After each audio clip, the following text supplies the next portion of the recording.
Okay, I want to tell you a little story about me.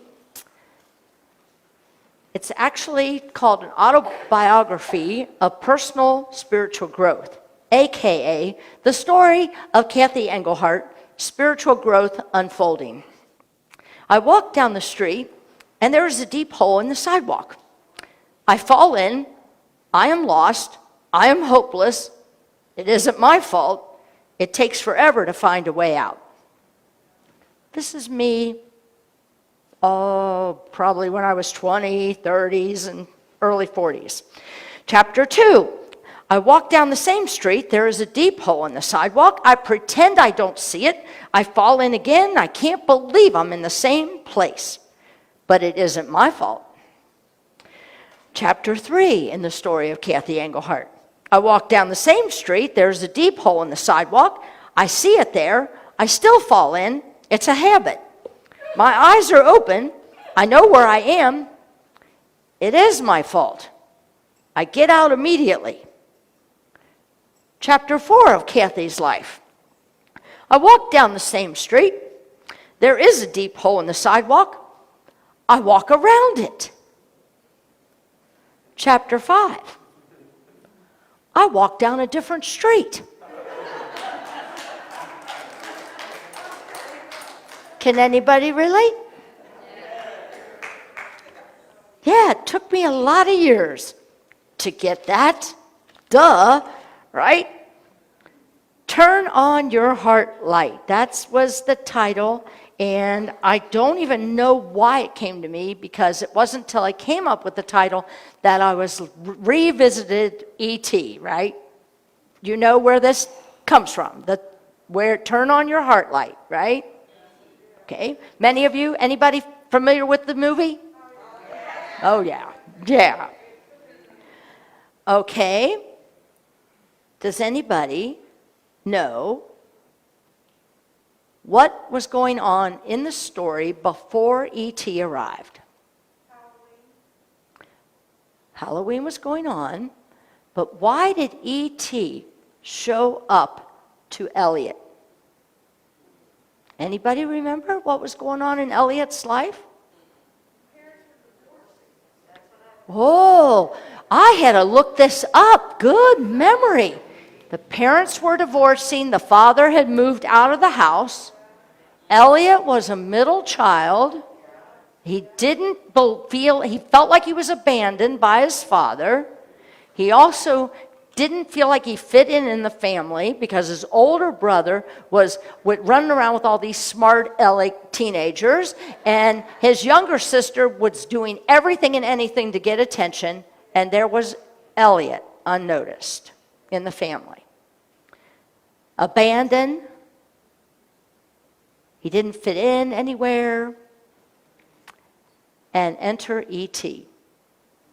Let me tell you, this is a metaphysical movie to watch again when you start to realize how many of us have felt like Elliot at some point in our life. Let's go to that first slide. Have a light heart. To have a carefree, uplifted attitude. To be in a happy, gladdened state or condition. Is that not what E.T. was trying to show Elliot throughout the movie? And remember, what did he do? He kept taking his finger that had a light, and what would he do? Touch Elliot's heart. And then the glow would come out of Elliot's chest. It's here, Elliot. It's not out there. It's here. He didn't say these words because this was a cute movie, but I love cute movies that have a deep metaphysical meaning behind them. So I'm going to read to you, of course, from my favorite children's Bible, a verse out of Revelations, which Revelations is, I used to call it the scary book, right? That's where everybody wants to talk about the end of times, right? Revelations 3:20 through 22 says, listen, I am standing and knocking at your door. If you hear my voice and open the door, I will come in and we will eat together. Everyone who wins the victory will sit with me on my throne, just as I won the victory and sat with my Father on his throne. If you have ears, listen to what the Spirit says to the churches. Now, in unity, we don't take that literally. We take that much deeper. You have to remember the audience that this was written for, and in the times that this was written. Because that was how, the only way they could get the people to somewhat understand was in stories. And also, they could get the people to move by what? By creating some fear, right? We still do that today, don't we? We try to control through fear. Okay, so listen, I am standing and knocking at the door. E.T. was telling Elliot, listen, right there. Listen, Elliot, it's right there. And if you knock, if I'm knocking, if you hear my voice, open the door. Okay? And I will come in and we will eat together. This is what you do in meditation. You are opening the door for Spirit to come through, in, whatever you want to call that. I like to think it's both. During meditation, it's coming in and it's also coming through me. If I get quiet and listen, there's somebody always knocking. And then we get to sit. When we win, when we do it, when we get quiet, of course there's going to be a victory because you're going to awaken. So just these 3 little verses out of Revelation that can seem very scary if you take it to heart, and I have to do something in order to sit at the throne of my Father. It all is within us. And when we do it, we do sit at the throne of the Father. And I love this. He says, if you have ears, listen to what Spirit says to the churches. What is the definition, the origin of the word churches? I've said this about 120 times over the last 10 years.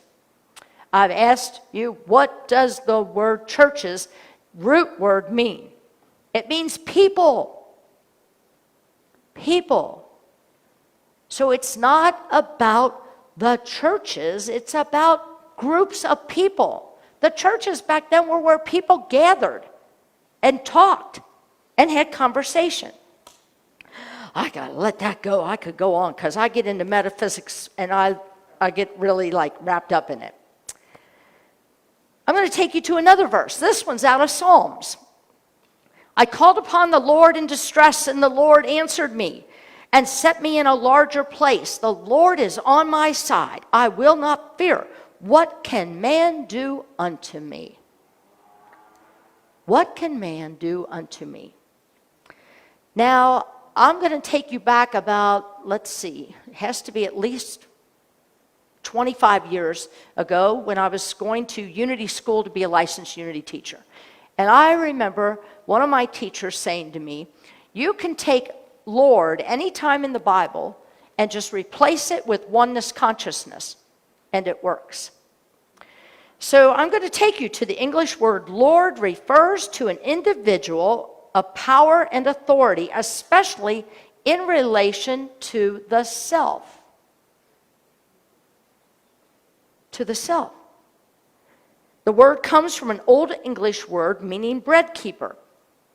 That is, one's Lord was the person who provided food and security for oneself. What do we say in unity week after week after week? Are we supposed to be looking out there to be fed, out there for our bread to be provided, or do we talk about looking within? within, because you're the one who can provide the best nourishment there is. You come to a spiritual community and you listen to something that I or another minister or a speaker says, but what we're saying is that you have this power, and we're reminding each other that we all have this within us. So when I called upon the Lord in distress, I called upon the Spirit within myself, the oneness consciousness in myself, and oneness consciousness answered. Have you not experienced that during prayer time, meditation time, having a conversation with a like-minded person? And then I set me in a larger place. Of course it set me in a larger place. Because what? I've opened my awareness. And the Lord is on my side. Of course oneness consciousness is on your side. You were born in oneness consciousness. You were born one with Spirit, one with God. We and man and our infinite wisdom keep separating ourselves from the source. You were born that way. I will not fear. What can man do to me? Think about that one. What can man do to me? Well, I spent a lot of years thinking that everybody could do a whole lot to me. And I could allow all these people to hurt me, to stop me, to enforce the I'm not good enough, to enforce the I'm not smart enough. Let's go to did we have that? Thank you. You're ahead of me. Good. Your heart. Let's do the next slide. This is by Rumi. Your heart is the light of this world. Can you read the next line? Don't cover it up with your mind. That's important, because this mind can be our worst enemy, isn't it? It can be a wonderful resource, but it can also be our worst enemy, because it wants to tap into ego and allow ego to get in there and tell us differently than what we've known since we were children. Think about when you were born. You were born in love and light. You didn't know any different. And then comes our well-meaning parents, teachers, aunts, uncles, neighbors, you name it, that told us different. Or am I the only one that's got that story? I am? Well, I feel pretty special then. I want to just tell you that we are in the presence right now in this room of so many people. And I'm going to look around. Oh my goodness. So many people, and so many people I don't know their stories, but so many people I do know their stories. And I look at them and I think to myself how they overcame their mind. Through diagnoses, through extreme tragedies, through deaths, through, again, I'm going to say, because I'm just looking, and there are a couple of people in here, more than a couple of people in here, who have been not once hit with a tragedy, not twice hit with a diagnosis, not 3 times hit with a diagnosis, but 4 or 5. And they're like Boppo the Clown. Remember Boppo the Clown? Whoop! Keeps coming back up. Keeps coming back up. And one person I was talking with the other day, and I'm telling you, I wrote it down because I was so enamored by her statement and what she kept affirming. Every cell emanates and vibrates with the God factor. Every cell emanates and vibrates with the God factor. You can call it God, you can call it good, you can call it Spirit, call it Lord. That's a Daniel Nahmod song, isn't it? But it's so true. I'm talking with somebody the other day, and we were kibitzing about families and some family members that have conversations with us that are hurtful. And how do you face that and keep going? How do you keep your heart light open? And that's what diagnosis after diagnosis, and the person keeps turning their heart light on. Keeps turning their heart light on. And the same thing with these conversations with our family members. And some of the conversations are hurtful. And then the ego wants to take off, the mind wants to take off and believe maybe what they're saying is right. Maybe there is some truth to that. No, you know the truth. And the truth shall set you free. And that's what it's all about, Charlie Brown. Setting yourself free. I look around and I see how many diagnoses in this room and how many keep showing up with their heart light open and wanting to share their heart light. And what E.T. was showing Elliot is there's so much more. There's so much more, Elliot, than just, yes, your dad left. That's the truth. Yes, it is sad. But Elliot, you got work to do. And I'm looking at each and every one of you. And if I had a glow on my finger, I'd want to go and touch every single one of your hearts to remind you to keep your heart light open. Because when you do that, you are the light in the world and you are helping others heal. These stories that I get privy to do nothing but empower me.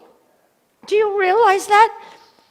Because we don't sit in a room together and boo-hoo. We sit in a room and go, wow, that is an amazing story.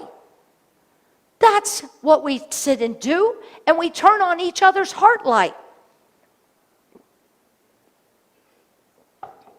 One of these days, I'm going to shock you all. And I am going to stand up here, and I'm not going to talk with any passion at all. My heart rate is up here right now because I so believe, and not blindly believe, but I know what I'm saying is the truth. Because I have experienced it, and I experience it constantly. When I'm having a conversation with someone, I'm having a heart conversation. And I'm listening to your heart. And I know you're listening to mine. When I hear your music, you have any idea how you touch my heart? You turn on my heart light through music. You turn on my heart light through your smile. Yeah, I don't care. I agree with Shelley. I can see through that mask because it comes through your eyes. Your heart comes through your eyes. And what a gift it is to know that, isn't it? Oh. Let's go to the next one, please. Thank you. If light is in your heart, you will find your way home. If love is in your heart, you will find your way home. But so many of us get paralyzed by story, by the past, by you name it, whatever it is, paralysis, what is it? If you think too much, right? Paralysis of the analysis. I'm going to think about it a little more. I'm going to think about it a little more. I'm going to think about it a little more. And we never get moving, do we? And every time we say, I'm going to think about it a little more, I'm going to read another book, and then I'll think about it some more, right? Our heart light is like, when you just be the love and light that you have always been. Oh my God, can you imagine how you will impact this world? Oh, it's just the best. You know, if your light is heart, you will find your way home. Many of you were here last week for Martha Creek, weren't you? Martha has a great book out called Martha's Pearls, and it's short stories, and it is amazing. But in that book, she shares the story, and she does not talk about this. I've known her for 10 years, and I've never really known her to talk much about it. She is a breast cancer survivor of 14 years. She was going into surgery to have a mastectomy and reconstruction surgery all at the same time. And she shares one of these stories in here. And she knows enough going into this of what she's got to do. And she has got to stay prayed up, and she has got to stay in joy. And she knew she needed her whole surgery team to feel that way. So when they come in to hook her up to the La-La drug, she puts on these bright, funny glasses. She's got a suitcase full of things. She's got glasses to share with them, the hospital staff. They're all like laughing, and the next thing she knows, she can hear everybody in the hall. An anesthesiologist came in to talk to her before they dispensed the La-La drug. They're laughing, and that's how she went under the anesthetic, was hearing all these people laugh. And then when she came out, they put the glasses back on her in recovery.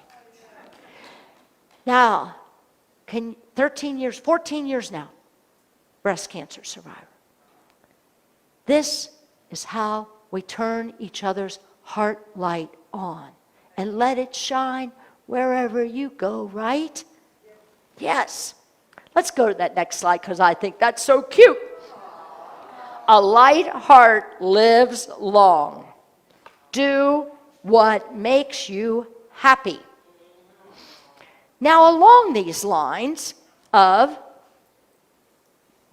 turning on your heart light is, how else can you turn your heart light on? By praying. By praying. And praying is not that big of a deal. It's a conversation. It's not the beseeching, dear God. What I love about unity is unity takes God out of that box that we grew up with. That God is contained in this box, and there are rules and there are consequences. Unity says, lift the lid up and let God out, because God is so much bigger than you people have been imagining. So when you pray, what is it there is? Daniel Nahmott has that song, A Thought. Every thought is a prayer. We sing this every Sunday. You know, when I pray, I let my heart go deeper, right? So prayed up, because, why? Because everyone needs a prayer, don't they? Everyone needs a prayer. Even when my day is going great, pray for me. Why not? There's a great song video that I want you to listen to right now. This is by Unity Worldwide Ministries.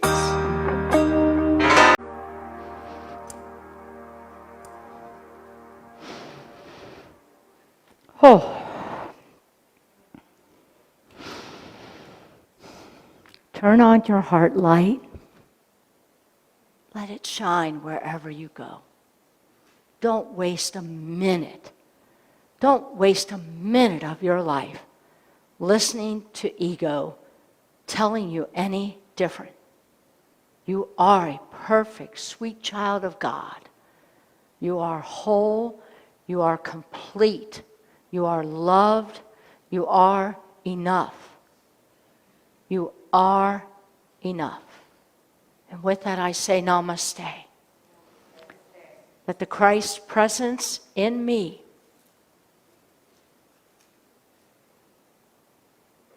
truly sees and honors that Christ presence in each and every one of you. Namaste.